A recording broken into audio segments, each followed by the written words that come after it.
Glória a Deus, estamos no nosso dia 35 desses 40 dias de jejum, oração e renovação pessoal. Eita glória! Estamos realmente na reta final, nos últimos 5 dias, contando com esses 6, né? E hoje fechamos mais uma vez celebrando a o completar de mais uma semana. Entramos já na última semana do nosso jejum. E a palavra de hoje não podia ser diferente, está no Evangelho de Lucas, capítulo 4. Evangelho de Lucas, capítulo 4.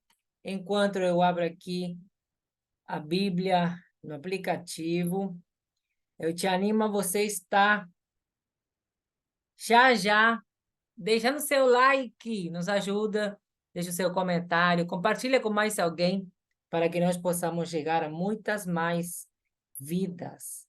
Amém?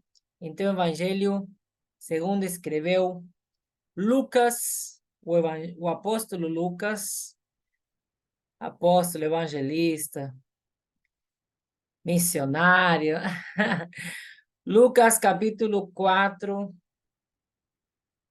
na Almeida atualizada, é a versão que eu vou ler para você, tá bom? Então, Evangelho de Lucas, capítulo 4, versículo 13, que diz assim: passadas que foram as tentações de toda sorte, apartou-se dele o diabo, até momento oportuno. Passadas, então, que foram as tentações de toda sorte, apartou-se dele o diabo, até momento oportuno. E diz assim a reflexão de hoje: o Filho de Deus, cheio de vitória, ganhou sua primeira batalha. Não obstante, ficou claro que as tentações voltariam uma e outra vez, como efetivamente ocorreu em várias outras oportunidades, e especialmente no Getsemane.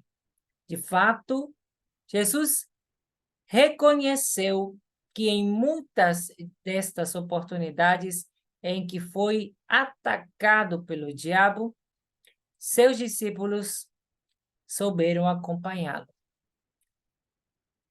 E é nisto que nós vemos duas coisas para destacar.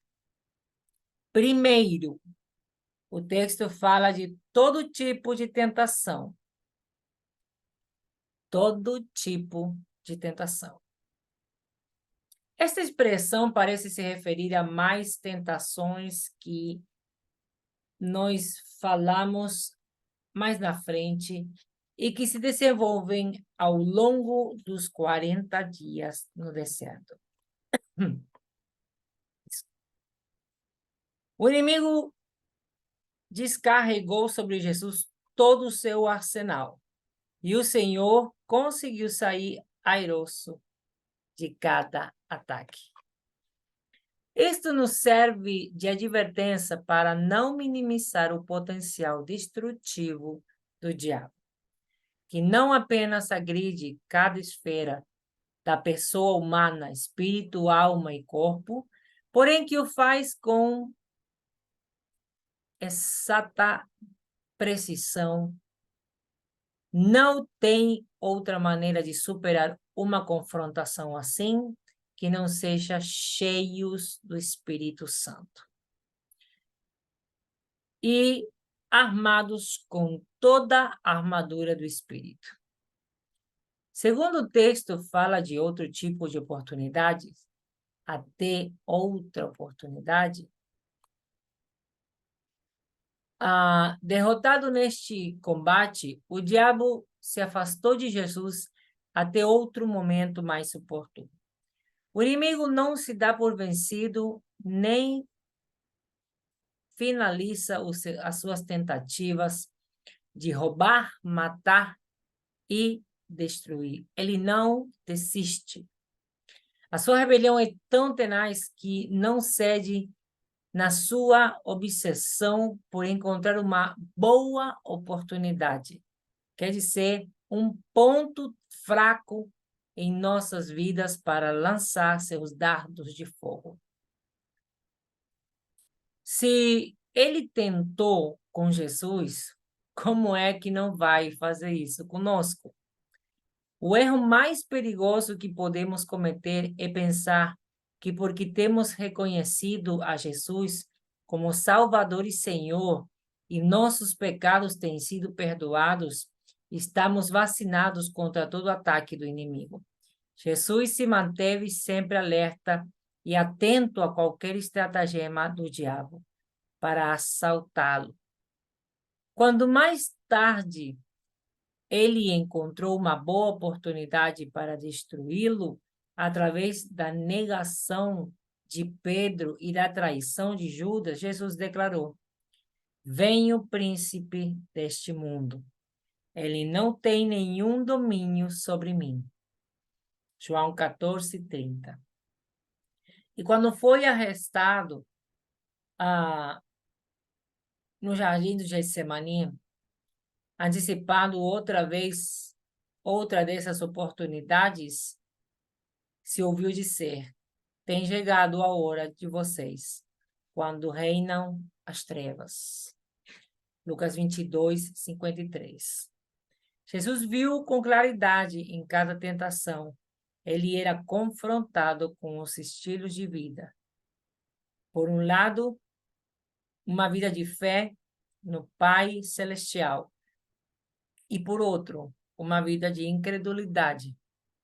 Por meio da primeira, a gente confia e se entrega a seguir o caminho de Deus junto com Ele. E na segunda, a gente toma o próprio caminho. E sabe muito bem que não é o de Deus. Nós vivemos numa época caracterizada pela indiferença ao pecado, a fraqueza da vida espiritual, a falta da firmeza na fé e a ausência de convicções sólidas. Isto explica por que alguns crentes carecem de poder no serviço ao Senhor. Tem uma convivência com o pecado que não só anula a capacidade de uma fé agressiva, porém que também compromete seriamente as possibilidades defensivas contra a tentação e as acechanças do diabo. Por isso, isto não devemos confessar em oração nossa fragilidade, a nossa fraqueza perante a tentação e suplicar ao Senhor que nos fortaleça espiritual e moralmente. Nós precisamos confessar ao Senhor e não estar gritando aos quatro ventos. Oremos para que, com a assistência do Espírito Santo, nós possamos transformar as tentações em oportunidades para madurar, amadurecer na fé e crescer em nosso compromisso com o reino. Oremos para que o Senhor nos ajude a entender que a vitória sobre o inimigo deve ser nossa única aspiração. Devemos correr a nossa carreira de tal modo que nós possamos chegar à meta, que não é outra coisa que ser como Cristo em tudo. Assim, então, não é que tenhamos que lutar para adquiri-la, porém, que devemos lutar e nos esforçar por fazer própria a que o Senhor já logrou, já conseguiu contra Satanás e as suas hostes. Então, se trata de fazer vivo o sacrifício de Jesus em nós, a conquista de Jesus na cruz do Calvário. Não é pelos nossos próprios méritos, mas compreendendo que é Ele quem já venceu por nós, e no nome dEle nós seremos mais do que vencedores. Hoje, nos encontramos como o povo de Israel à entrada da terra prometida. Deus já nos deu a bênção como propriedade, mas nós temos que apropriar-nos dela, fazendo guerra contra os inimigos que estão ocupando. eu lhes tenho dado esta terra. Avante, tomem posse dela. Deuteronômio 1:8. Não se trata de se vamos fazer a guerra espiritual ou não. Não há outra maneira de tomar possessão do que o diabo nos roubou e que nos pertence como herança no Senhor. Então, em nome de Jesus, que você e eu possamos nos levantar para louvar o seu nome, para exaltar, para bendizê-lo, para reconhecer que não é através da nossa força, que não temos por que viver uma vida miserável em todos os aspectos da nossa vida. Nós precisamos lutar, sim, mas no nome do Senhor, pedindo direção, orientação constantemente nas decisões, em cada decisão que a gente precisa tomar, e que nós possamos colocar ele na frente da batalha, sabendo que nele nós seremos mais do que vencedores, sempre escolhendo fazer o que Jesus faria ou o que Jesus já fez. Que Deus te abençoe. E nessa quinta semana que nós estamos encerrando em vitória, até aqui o Senhor nos ajudou. Maranata! Cristo breve vem e você e eu estamos nos preparando como noiva ataviada, nova vestida, nova pronta, noiva que está na esperança, na expectativa da chegada desse noivo. Que Deus te abençoe, te guarde, te livre de todo mal e que você seja mais que vitorioso em Cristo Jesus, hoje e sempre, até Jesus voltar. Que Deus te abençoe e a gente se vê amanhã, começando na última semana desse jejum, oração e renovação pessoal. Eu já declaro a vitória completa sobre a tua vida, em nome de Jesus. Amém.